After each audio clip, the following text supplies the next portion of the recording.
Nous voici donc sur Illustrator. Alors vous me surprenez là en plein travail et on va évoquer un peu l'utilisation d'Illustrator. Quelle différence fondamentale avec Photoshop? Alors la grosse différence c'est le travail en vectoriel, c'est-à-dire pas en pixels, c'est-à-dire c'est des algorithmes qui vous permettent d'avoir des formes tout le temps finies. Si je zoome très très fort par exemple sur ce pictogramme, vous ne verrez jamais apparaître de pixels. Alors, ce qui est un avantage considérable quand on travaille justement sur de l'illustration, sur la création de pictogrammes. Avantage énorme donc de ce dessin vectoriel, c'est que vous pouvez modifier en permanence votre dessin, le retravailler beaucoup plus facilement. Là, ici, vous voyez, je bouge le doigt, il suffit de sélectionner quelques points. Si je veux changer la couleur, c'est très facile. Vous voyez, à tout moment, je peux modifier les couleurs de mon illustration. Revenir à la couleur initiale, bien sûr. La mettre en contour, pourquoi pas. Ou changer la couleur à l'intérieur de la main. Alors, ce genre de choses est beaucoup plus facile à réaliser sur Illustrator qu'avec Photoshop. Imaginons maintenant que j'ai un dégradé à l'intérieur de cette petite main. Donc, le dégradé, si vous le zoomez, vous n'aurez jamais l'apparition de pixels. Par contre, si j'étais en mode pixel, donc il suffit pour cela de sélectionner tout ça, je vais pixeliser mon image et vous allez voir la différence. Vous allez tout de suite comprendre la différence entre Photoshop et Illustrator. Donc, mon image vient d'être pixelisée. Déjà, on vient de se rendre compte que sur les contours, vous n'avez plus ce contour bien défini. Et si vous zoomez, au fur et à mesure que vous allez zoomer, vous allez voir apparaître les carrés qui vous permettent de faire la transition de couleurs. C'est-à-dire que les couleurs passent de l'une à l'autre. Alors la délimitation, vous la voyez, elle est, même en zoomant très fort, vous avez cette délimitation qui se fait. Le pixel, c'est la plus petite entité avec un aplat de couleurs. Donc si je dézoome, on a cette sensation de dégradé, mais qui n'est qu'une succession de pixels en aplat de couleurs pour un dessin en pixels. Par contre, revenons au mode vectoriel, j'aurais beau zoomer même au maximum, la transition, vous aurez le dégradé, un vrai dégradé de couleur sans aucun pixel. Alors, on voit comment il est possible de travailler, de manipuler, de travailler en fond et en contour, d'élaborer des maquettes, des projets. Là, vous voyez, la main a été réunifiée, mais à la base, c'est une entité séparée. L'avantage aussi d'Illustrator, contrairement à Photoshop, et je vais dire même contrairement au vrai dessin, quand vous dessinez, par exemple, ce type d'objet, une croix comme ça, dans la réalité, que ce soit avec un pinceau, un feutre, un crayon, ou même avec Photoshop, vous avez créé une seule entité. Vous ne pouvez pas séparer les deux barres de la croix. Alors qu'avec Illustrator, chaque entité est un objet distinct que vous pouvez manipuler très facilement. C'est un avantage. Je peux en changer instantanément la couleur si je veux. Je peux modifier l'épaisseur si je veux. Je peux revenir à l'état initial si je veux très facilement. Alors qu'avec Photoshop, et on va dire dans la réalité, vous n'avez qu'une seule entité. L'avantage premier d'Illustrator. Par contre, la force de Photoshop, c'est les montages photos, chose que vous ne pourrez jamais faire avec Illustrator. Ce n'est pas un dessin de retouche de photos. Photoshop est autrement plus adapté pour ça. D'ailleurs, vous ne pourrez pas le faire avec Illustrator, ça sera très compliqué. Tout ce qui vous permet de refaire de la retouche photo, rajeunir des personnes, les vieillir, modifier, faire des photomontages, c'est le travail de Photoshop qui, vous pouvez aussi créer des choses, mais vous travaillerez en pixels, alors que Illustrator fonctionne en vectoriel. Donc on peut partir de pictogrammes, on va dire, créer des pictogrammes. On peut aussi faire, on va voir un autre mode. Alors comme je vous disais, là vous m'avez surpris en train de travailler, on va dire que tout est en désordre.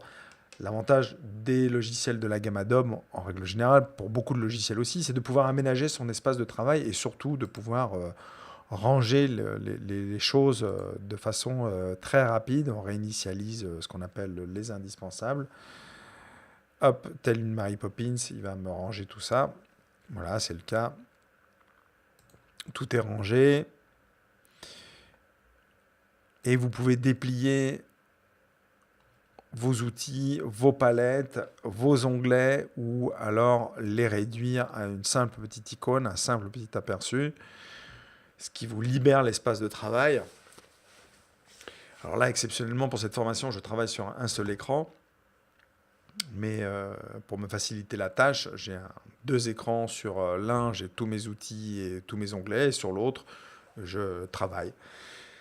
Donc voilà un autre type de pictogramme. Alors ceux-ci sont destinés à un format à être HD, vous le voyez, à une présentation. Donc les éléments, encore une fois, sont individualisés. Et on peut paramétrer très facilement, par exemple, la séparation, l'espace entre ces points-là, la taille des points, la taille des traits. Ce côté très fini et dont on a besoin pour la création de logos et de pictogrammes, c'est Illustrator qui permet de nous faire ce genre de choses. Pour ceux un peu qui suivent les formations que j'ai pu réaliser pour Eleform, dans la précédente formation, je vous avais présenté une illustration qui avait été créée pour un zoo. Alors pareil, l'outil vectoriel me permet de travailler encore une fois que uniquement en aplat de couleurs, avec un très grand niveau de résolution. Enfin, on n'est pas limité en fait. Voilà, je peux zoomer de façon très importante, on peut scroller. Alors, les raccourcis qui permettent de zoomer, je vous en parlerai aussi de façon... idem de ce dont je vous ai parlé, un dégradé qui sera un beau dégradé et non pas une succession de pixels lors de l'impression. Vous avez aussi, celle-là je vous la montrerai à la fin, un travail qui a été réalisé pour la création de t-shirts. Alors, pour la création de t-shirts, si on veut faire, il y a plusieurs techniques, et puis il y a des techniques en plusieurs passes de couleurs, c'est-à-dire à chaque couleur pour avoir des très beaux t-shirts. Ici, celui-ci a été créé, par exemple, vous voyez, mon petit nuancier que je vais détacher.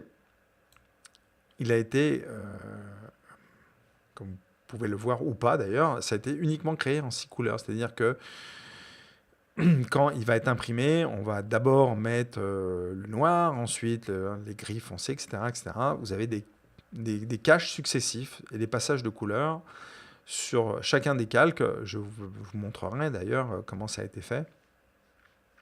Et effectivement, vous n'avez que 6 couleurs. Alors, le rouge a été utilisé qu'une seule fois ici pour faire le petit bouton qui indique que le synthétiseur est allumé.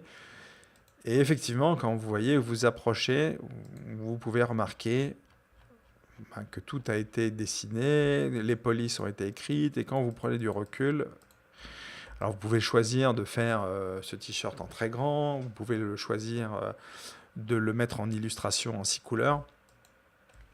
Encore une fois, l'avantage, c'est toujours le même niveau de définition et pas de pixelisation.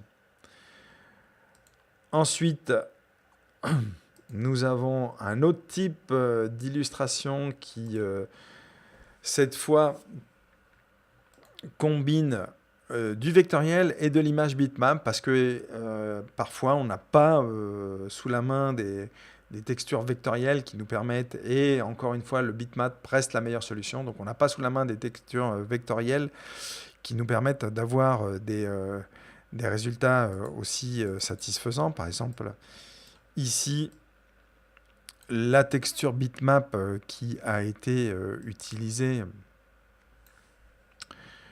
pour cette illustration, c'est celle du papier, là, le papier un peu sali, qui donne un côté rétro à la fiche. Donc si j'efface tous les calques sur lesquels il y a l'illustration, et si je zoome très très fort, on va voir apparaître, effectivement, voilà, vous voyez les pixels apparaître, ce qui caractérise l'image bitmap, l'image pixelisée. Alors prendre soin de travailler avec les dessins des images bitmap à la bonne échelle hein, quand vous en importez. Si vous travaillez par exemple sur un poster en 60-80, prenez soin d'importer de très grandes images de manière à ne pas avoir des effets de pixelisation. Ne prenez pas une petite vignette que vous allez agrandir, vous allez voir inévitablement les pixels, à moins que ce soit un effet recherché. Mais là, il faut que les images soient de suffisamment grande taille pour éviter la pixelisation. Et ensuite, vous avez tout le reste de l'illustration qui a été réalisée de façon traditionnelle. Donc là, j'efface ce calque. Et encore une fois, comme je vous ai expliqué, par exemple, les petits avions qui ont été faits, si vous l'aviez fait sur Photoshop, ça serait une seule entité, c'est-à-dire qu'au même titre que si vous aviez dessiné ces avions sur une seule feuille de papier, sur une feuille de papier, ce serait une seule entité. Alors que là, vous pouvez les manipuler, les déplacer, les tourner, en changer la couleur, comme je vous ai dit, rajouter un contour, pourquoi pas, grossir l'épaisseur du contour, et pourquoi pas intervertir, le fond devient le contour devient le fond, et puis non, enfin voilà, vous avez vraiment la possibilité et de revenir au dessin original, de manipuler ces objets, de les déformer. Mais ça va être aussi l'objet de notre formation. Donc, initialement, voilà, Illustrator a été créé pour faire ces choses-là, et avec l'outil historique qui est l'outil Plume. Et si on évoque justement un peu l'histoire de ce logiciel,